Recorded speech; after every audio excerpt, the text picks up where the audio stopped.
Streaming live 24/7 at LancerRadioNetwork.org.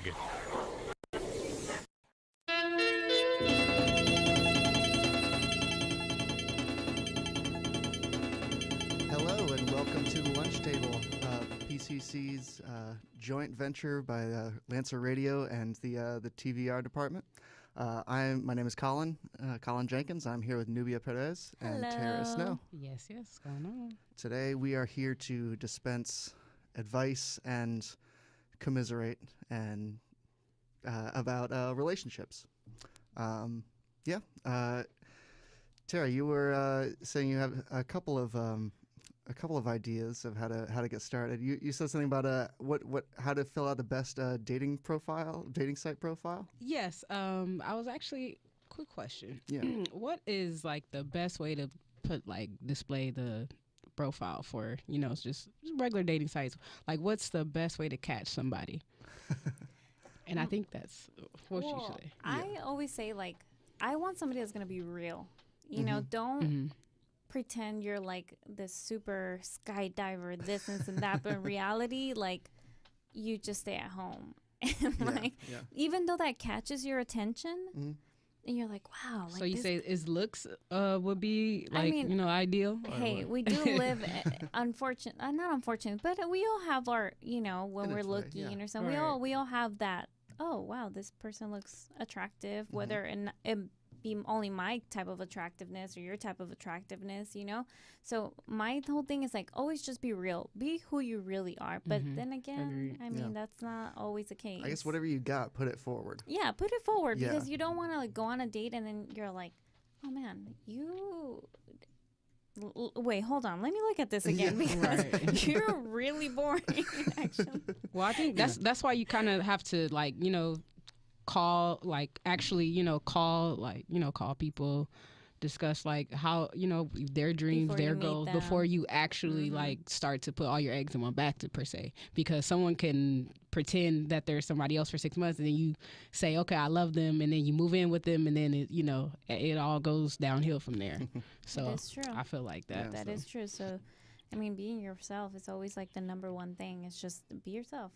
I was actually having lunch with somebody this morning, and I was like, I'm getting to that age where it's like, I'm here to please myself, in the sense of like, I'm going to do me, because she has really short hair. Well, she actually has like no hair. And she was talking about being in a relationship one day. And she said, I hope whoever I'm with doesn't tell me like, grow out your hair or whatever. And I was like, no, honey. Like, you're doing this for you. You're going to continuously do this for you. Yeah. And the person you're with is going to love that about you regardless, so they're not going to be the person you're with, or exactly. And I think that's what we all need to start understanding, is that no matter how much we want to be in a relationship, don't just be in a relationship because you want to be in one. Be in one because this person actually fits your life, and don't try to like do backflips and air dives just to fit their life. You guys have to meet in the middle. And so that brings me to my next question. So what is the best advice for singles to meet someone?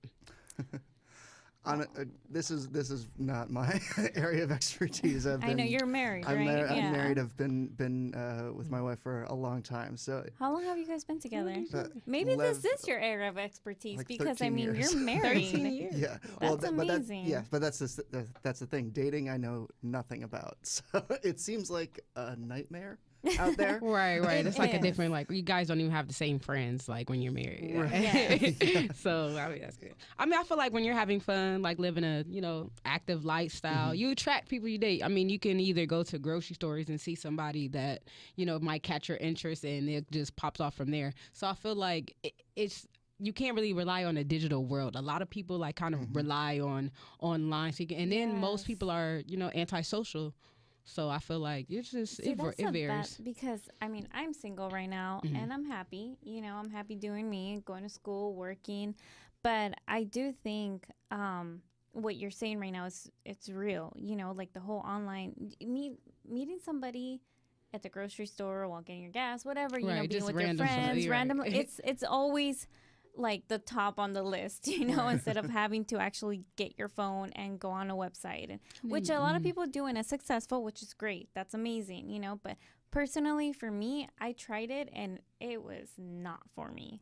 It's, at all. It seems good on paper. It seems good on Yeah. paper, like it's an option, and Yeah. you But, do like, it. if you like, say, like for instance, you guys like have kids or whatever, but you meet online. Like, how does that backstory like come apart? Yeah, we met on, we met on Facebook, we hit it all. I mean, it sometimes it does happen. It Like what you happens. say, like it does happen. But like I feel like it should be like more of a like a it's no more like stories.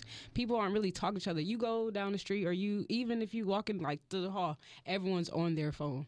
Like no one's communicating, no one even saying like like hello or just like it's just little stuff like I kind of pick up on. That is true, because I mean you're stuck on your phone, or you're like walking by, and you never know, the person that you literally walk by could Your have been soulmate. the person, and you meet him like 5 years down the road, but you're like, hey, like I was actually I have two friends that were at a festival together. Well, not together, but they were at the same festival at the same time, and they met each other like and started dating like 5 years down the road. But they had so many of the same interests that they had actually been in so many places at the same time. It's ridiculous. I'm like, wow. So if you know. Yeah, I think more so than like the dating apps, getting involved in things that you actually enjoy, and then you're gonna meet other people who like those things too, and then that's gonna like a profile like compressed into just seeing that they're there. Like you have at least some common interests, and you can kind of go from there. Okay. That brings me to my next question. So you mentioned that you are married, Colin. So what does a healthy relationship like look like? Well, As you would say. I feel like this is for you, it's a Colin. lot of- 13 years, that's a long time. it's a lot of just being really comfortable, like that word. just doing whatever you might be doing anyway with somebody else, but also doing things for the person, Right. and with the not the expectation, but the assumption, I guess, that that they're going to do things for you too, and I found we do a lot. We also do a lot of stuff apart. Like we have a lot of interests that the other is not interested in. So like having a good balance of time together and time apart is really important. I think those that's are really. I think that's really yes. important. Like we gotta have our own friends too. Like, because I actually had a relationship with somebody and we worked together, we lived together. I was like, oh, this is just too much. no. Like I just wake up and you're here. I go to work, you're here. Like My wife and I it's good to have that. have worked at the same place sometimes. Like we had already been together Right. for a while. But yeah, when we were at work together, we hardly talked to each other at all. Like we'd like wave at each other. Right, sometimes. right. Keep it what's pushing. up? Yeah. Yeah. It's Yeah, like, no, I we'll couldn't. talk later. I could not do that. I personally am the type of person that I need my space to function, because if I don't get my space, I'm Absolutely. gonna be pretty rude, and I just like, I love you, I love hanging out with you, but now I need to like actually go do stuff for myself, and things that I enjoy doing by myself, which I think it's really important. And so it's really good that you guys have those separate, because I've seen relationships, and I've been in relationships myself where it's like, the other person doesn't respect the fact that you actually have your own life, and you actually have Or your they own come hobbies. possessive in a way. Yes, They can- where you actually like doing something by yourself. I don't need you to go with me. You go do you, you know? So how do you like build trust like in a relationship? You have to confront things when they happen. Ooh, That's a big thing. think that's a You big can't issue. let stuff sit and like stew and go unsaid. And then when you're mad, just go all 0 to 100. Yeah. You gotta be a little mad, kind of steadily, a little bit at a time, so that you're not like exploding all at once. I think Like that helps. that whole rule, don't go to sleep angry type of thing. Yeah. I mean, it's just hard to sleep when you're angry. Yes, it is true. Yeah. Because you have so much on your mind, and so much that you still want to say to the other person, like, I still need to talk. Right. Yeah. And then kind of the flip side of that is that kind of in the short term, sometimes you need to walk away for a little bit and just like, we're going to take care of this, but right now I need to take a walk or something like that. That's very important. Yeah. It's very important to know yourself like that, because it seems like like, okay, instead of like, I'm just gonna, because I've been on both sides, you know, where it's like you keep on going or you go, hey, Yeah. I need to walk away. Like, from you know, this. each other's like pinpoints, so you guys don't really push Right. like each other's buttons, and you guys seem like you like have some. I mean, being Yeah. together for how long? You said 13. 13 years. So now. have you been married for 13, or No, just no, been married. I guess coming up on. God, it's hard to remember sometimes because we had several different like like marriage times. Like it was over like 2 Okay, years. right? 2013, whenever that was. Yeah. Oh, okay. Yeah. So Well, congratulations. Thank you. She's lovely. You brought her Yes, here she's been here. once. She's been Yes. right in the studio. Yeah. That's amazing. Yeah. Yeah, We she interviewed did. her last in 14A. Oh, okay. I interviewed, yeah. Oh, yeah. Yeah. We didn't all interview her. We Right, all right. interviewed her in 14A. Yeah.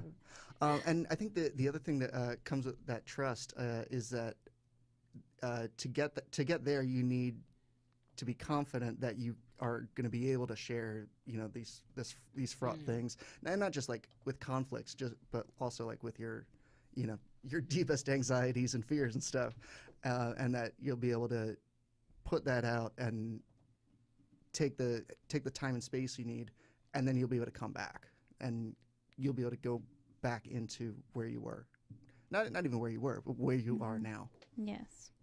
No, I agree with that. I mean, everything you said, I feel like this built a healthy relationship. You know, having trust, boundary, space.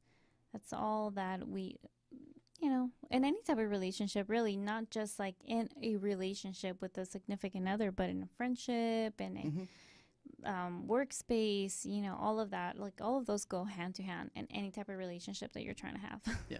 They do. Yeah. I think Tara had another question for us. Yeah, okay. So we actually have some advice for Matt. So Matt is actually asking, hey, I've been in and out of relationships, but currently I'm actually failed to commit after a heartbreak. What should I do? Should I move on to this guy, or should I just kind of just stay to myself and so I can find myself? Well, Matt, I definitely could say take some time for yourself. Don't move on to this next person because you're just going to end up hurting this next person the same way they hurt the previous person hurt you. Yeah. Don't get somebody involved because you feel like you have to. Yes, because the loneliness gets real, all of that, I get it, but at the same time, do you really want to bring somebody else into your life when you don't even feel happy yourself, when you're like in this heartbreak, you're going to be thinking of this other person? Yeah. I mean, it's not going to be okay. Yeah, and rebounding, it's just not cool because you're not really putting your all into that person. You're just, you know, bouncing off just because you might feel that that person might take your mind off that other person, which is not cool because in the end you can get hurt or the other person can get hurt. Mm-hmm. Yeah. All right, so Lisa asked, should I stay friends with my ex? It depends. It depends because That depends. It on just the ex. depends on the Yeah. relationship. If Yeah. you're trying to actually like pursue and do other things with your ex, then no, that's the no-go because you're stringing along old feelings.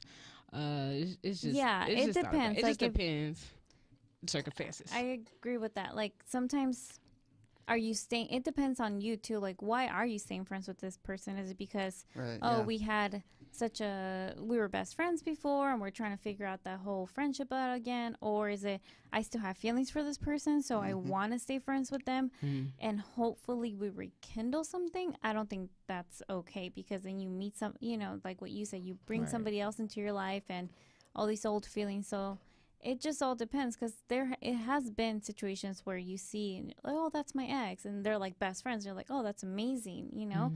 But that's only like 1 out of 10 people. Right. Yeah. Like you when they know? don't mention it. Yeah. It depends if they have kids now and if you're close to the Sure, kids yeah. and everything. Mm-hmm. Because I'm actually friends with my ex, but like she said I was kids, so then long story short, I still like.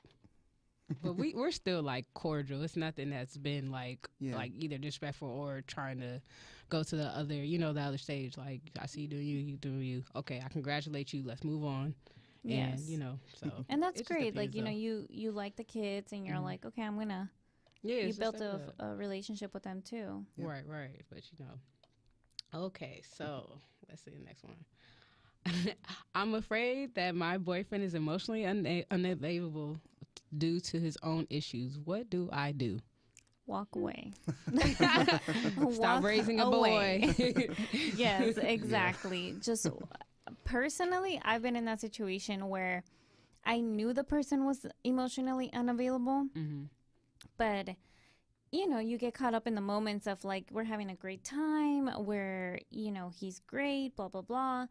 And then, that, you have that intuition, like, no, this person is, there's still a lot they have to figure out. Right, within themselves before they pursue a relationship. Exactly. Because it's just. And like I said, it was like we were having fun and blah, blah, blah. And then at the end of the day, it was like, yeah, I have a lot to figure out, like breakdown type of status, and it's like, oh, I should have. And I be raising a child. Yes, and I should have done this from the beginning, like when me and my friends were all talking about, are you sure he's ready to be in something? I'm like, no, I mean, it doesn't take away the fact that this person's not. You guys might be having like the best time ever, and you guys, bond and this and that, but it doesn't take away from the fact that this person's still not ready and emotionally available. Yeah.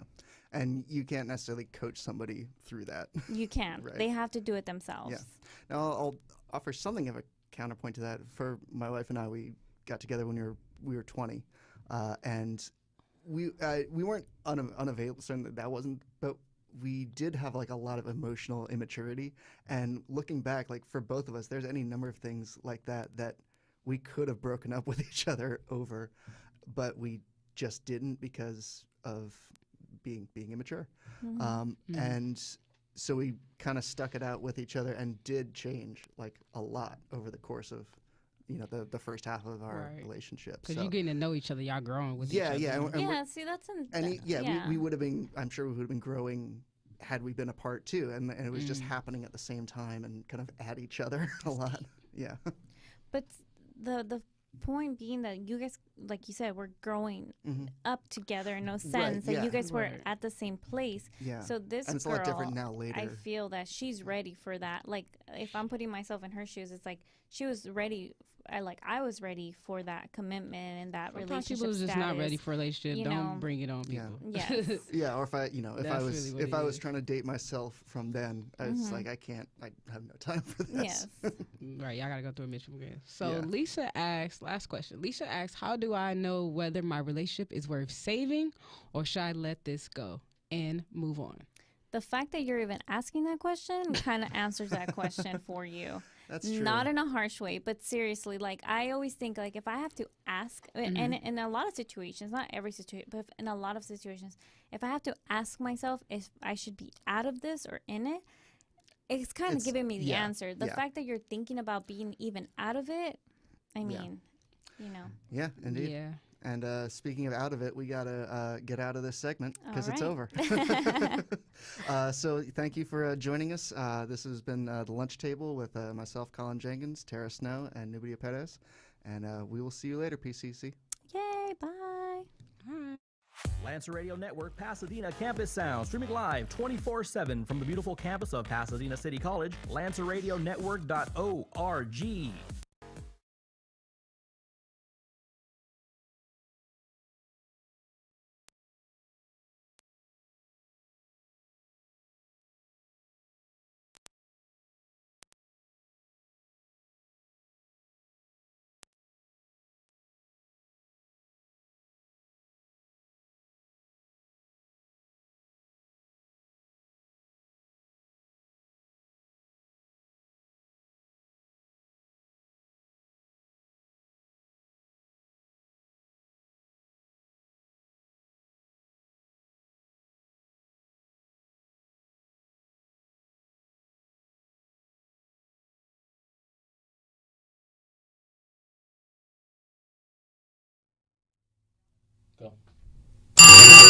Lancer Radio Network, lancerradionetwork.org.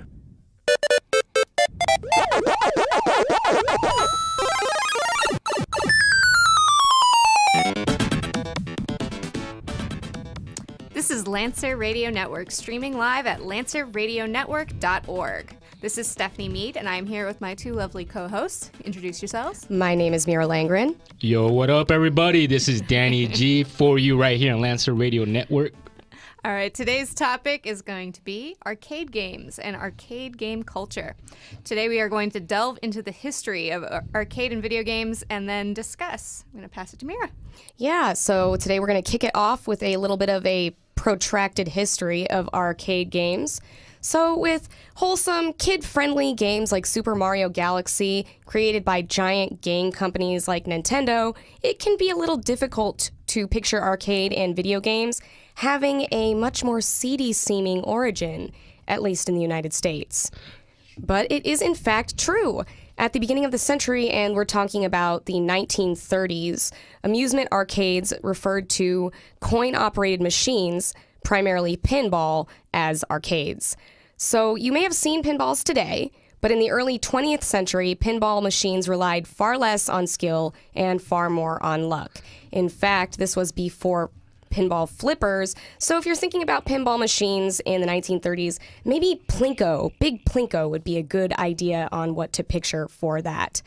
So the three biggest manufacturers of pinballs today, including Bally and Gottlieb, first got their money making slot machines. So it wasn't much of a surprise when pinballs were released and they were a little bit like Plinko. These pinball machines and early vending machines in carnival games were essentially considered gambling by the United States and therefore degenerate. So this, in the 1920s, prohibition began, and in the 1930s, there was a huge sting on, if you have any alcohol, if you're near bars, if you're engaging in degenerate behavior like gambling or, going to a sexy club, that was completely unacceptable. So just a year before Prohibition ended in the United States, New York City Mayor Fiorello LaGuardia finally banned pinball machines. What? Is that for real? In 1942 in the United States, starting in New York, pinball machines were banned. He seized them by the thousands and started destroying them, including stripping the metal off of them to be sent off to be made into bullets for the war. Oh, interesting. Okay, let's stop for a second. Mm-hmm. How did they even think it was gambling? You don't win money. Actually, there was a little bit of an uproar about this. So those carnival games, including gumball machines, prepare yourself for this, were still considered gambling. You Weird. put a quarter in there, you spin something, and then get a prize. That's gambling. Oh, I see. So it's very interesting how laws are being created or were created just to ban pinball. But let me just be honest about one thing. When I first saw these machines, I didn't even understand them. I was like, what is up with this? How do you use this? And I would just stand there and look at people like actually use them and play. And I could never understand what was the concept of it. Mm-hmm. But eventually I joined the revolution, and I love pinballs. Unfortunately, I don't think we see enough of them Mm-hmm. out there nowadays because you got so many things going on. Now you can play video games on your phone, right? Yeah, a lot of the pinball I've played has been like on the laptop, the one that comes with your laptop when you get. I'm talking about the physical machine. You know what? Actually, there's a great pinball arcade in San Francisco. Is it? Oh, thanks for telling me. I have to look out for that because I will be moving to San Francisco coming the fall. Hopefully everything goes right there. But enough about me. Let's get back into arcade video games. Now, let me just ask this question. Are we just going to focus on arcades, or are we going to dive deep into also video games? Well, we are moving towards that, I think. Yeah, we're moving towards that. We're going to go ahead. I'm getting ahead of myself. Yeah. Sorry, it's a long We're going to say history. how like arcades are kind of affecting video games now. So let's go continue with our history. Yes. Our oral history. This weird pinball history because arcades were weird. So this ban that started in 1942, just give me a guess. How long do you guys think that pinball was banned in the United States? I'm going to say 50 years. I'm going to say, that was after Prohibition was closed, right? Like Yes. alcohol Prohibition. I was going to say as long as that was, but if it was after it. Oh, okay. I don't know. Basically, it was banned from 1942 to 1976. It's about 30 years. give or Yeah, take. yeah. Do you Somewhere know around if there. there's like an underground? There was, in under- fact, and it really didn't help pinball's image because pinballs were sort of relegated to bars. Yeah. So it went back That's into being true. viewed as degenerate culture. So it took until 1976 for one guy, he's not that important, but he finally proved pinball is a skill deal. And it was the addition of flippers and sort of jiggling the game around that showed, okay, this is a skill game. So we won't make it illegal anymore. And that was good because all of these, things were once again associated with seedy bars, porn shops, illegal gambling, and other immoral behaviors. And sadly, things didn't really change that much as things moved forward. So as 1971 came along, so even 5 years before pinball was made legal again, and the first coin-operated video game was installed in Stanford University. A year later, yeah. That's an interesting tidbit. Atari released Pong in 1972. So by the end of 1974, there were more than 15 companies actively producing video game cabinets, and technological innovation followed quickly, ushering what was known as the golden age of arcades in. So in the 80s, finally we're getting to the 80s, the arcades that we all picture, pinball has been legal for 4 years again, and it's been paired with video game arcades, and the arcades boom. But they are attracting some less than nice-looking people, according to all those middle-class families across the United States. My boss, who ran Pinball Plus in Burbank for about 20 years, described it as, yes, we had a lot of young people, but young people at the time were viewed as kind of like those rowdy teenagers getting up to bad things again. Those troublemakers. Indeed. And there was a kind of an outcry against these arcades. And the whole time that arcades were huge for children, there was a pushback, especially when in, I believe, the late 80s, Mortal Kombat came out. Oh, that's I got a story to say about that. That is still a thing that is talked about, especially because there's a new Mortal Kombat coming out, and I've seen I've seen gameplay, and it's over the top. Oh, yeah. Over the top. Oh, yeah. Can I share a quick story about Mortal Kombat? I was playing with my brother, and we challenged ourselves, okay, we're going to play the video game, but without watching. So we were playing without watching. Oh, it's too gruesome? No, I love that. That was so funny. Let me get to that part, because I didn't even know how to do the fatalities just yet. I was barely getting used to the game. Yeah. And next thing you know, we're not even watching, and I opened my eyes, and I was doing a fatality, and I didn't even know that was supposed to happen. The spine pulling out. And I was actually the character Scorpion, and he did his fatality, and I didn't think it was gruesome, but it did surprise me. I was like, I didn't believe video games will have this kind of violence. Yeah. And it only got worse. Oh, yes. Well, I don't want to say worse. Got more detailed. Yeah, especially with like Grand Theft Auto and games like that, because I mean, you could pretty much. We're talking about still two-bit blood splatters. Yeah. So Let me not get ahead of myself pixelated here. blood. And then there was a brief crash of the arcade industry in between those times, and the last time arcades got big was with the introduction of fighting games. So, your Mortal Kombats, your Street Fighter 2s that pumped life into the industry for another 10 years. And it was at that point that all these video game makers decided it was time to move to the home market.